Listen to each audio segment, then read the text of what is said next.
ഇടുക്കി അണക്കെട്ട് 839 മീറ്റർ ഉയരമുള്ള കുറവൻ മലയും 925 മീറ്റർ ഉയരമുള്ള കുറത്തിമലയും കൂട്ടിച്ചേർത്ത് 555 മീറ്റർ ഉയരത്തിൽ പെരിയാറിന് കുറുകെ നിർമ്മിച്ച അണക്കെട്ടാണ് ഇടുക്കി അണക്കെട്ട്.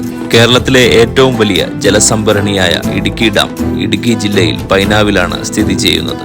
വൈദ്യുതോൽപാദനത്തിനായി നിർമ്മിച്ചിരിക്കുന്ന ഈ ഡാമിന്റെ ഉടമസ്ഥാവകാശം KSEBക്കാണ്. ഏഷ്യയിലെ തന്നെ ഏറ്റവും വലിയ ആർച്ച് ഡാമും ഇത് തന്നെയാണ്. 1919 ഇറ്റാലിയൻ എഞ്ചിനീയറായ EJ ജേക്കബാണ് ഇടുക്കി അണക്കെട്ട് എന്ന ആശയം ആദ്യമായി തിരുവിതാംകൂർ ഭരണകൂടത്തെ അറിയിച്ചത്. പിന്നീട് 1922 മലങ്കര എസ്റ്റേറ്റ് സൂപ്രണ്ടായ WJ ജോൺ ഇടുക്കിയിൽ വേട്ടയ്ക്കായി വരികയും കൂടെ ഉണ്ടായിരുന്ന ആദിവാസി കരുവെള്ളയൻ കൊലുമ്പൻ കുറവൻ കുറത്തി മലകളെ ജോണിന് കാട്ടിക്കൊടുക്കുകയും ജോണിന്റെ മനസ്സിൽ വൈദ്യുതി ഉൽപാദനം എന്ന ആശയം ഉടലെടുക്കുകയും ചെയ്തു.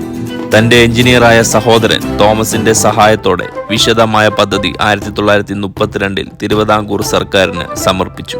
എന്നാൽ കാര്യങ്ങൾക്ക് നീക്കുപോക്കുണ്ടായില്ല. 1937 ഇറ്റലിക്കാരൻ എഞ്ചിനീയറും പിന്നീട് മറ്റ് നിരവധി പേരും പദ്ധതികൾ സമർപ്പിച്ചു. 1947 തിരുവിതാംകൂർ ചീഫ് എഞ്ചിനീയറായ ജോസഫ് ജോൺ നൽകിയ റിപ്പോർട്ടിലൂടെയാണ് പദ്ധതിക്ക് അനുമതി ലഭിച്ചത്.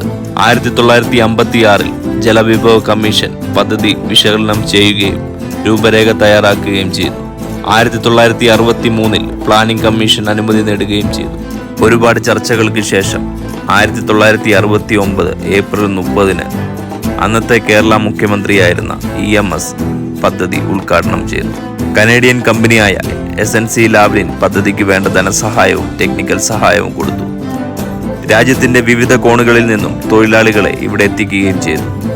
ഡാം നിർമ്മാണ സമയത്ത് 85ഓളം തൊഴിലാളികൾക്ക് ജീവൻ നഷ്ടപ്പെടുകയും ചെയ്തു. M40 കോൺക്രീറ്റ് മിശ്രിതമാണ് പണിക്കായി ഉപയോഗിച്ചത്. ഈ മിശ്രിതം തയ്യാറാക്കുമ്പോൾ ഉള്ള താപനില കുറയ്ക്കാനായി ഐസ് ഉപയോഗിച്ചിരുന്നു.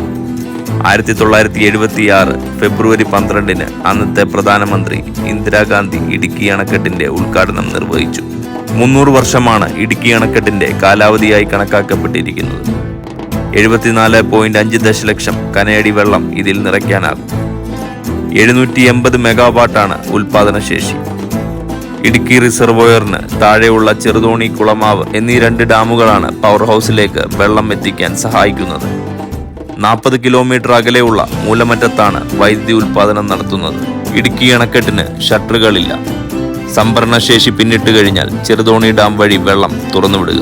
കേരളത്തിന്റെ ഊർജ മേഖലയ്ക്ക് ഇടുക്കി ഡാം നൽകിയ സംഭാവന വളരെ വലുതാണ്. പാറയിടുക്കിന്റെ സാന്നിധ്യവും മർദ്ദവും ശക്തിയുമെല്ലാം താങ്ങാവുന്ന വിധത്തിൽ കമാനാകൃതിയിൽ നിർമ്മിച്ച ഇടുക്കി ഡാം വിസ്മയമാണ്. വീഡിയോ ഇഷ്ടമായാൽ എല്ലാവരിലേക്കും ഷെയർ ചെയ്തു കൊടുക്കുക. അഭിപ്രായങ്ങൾ കമന്റായി രേഖപ്പെടുത്തുക.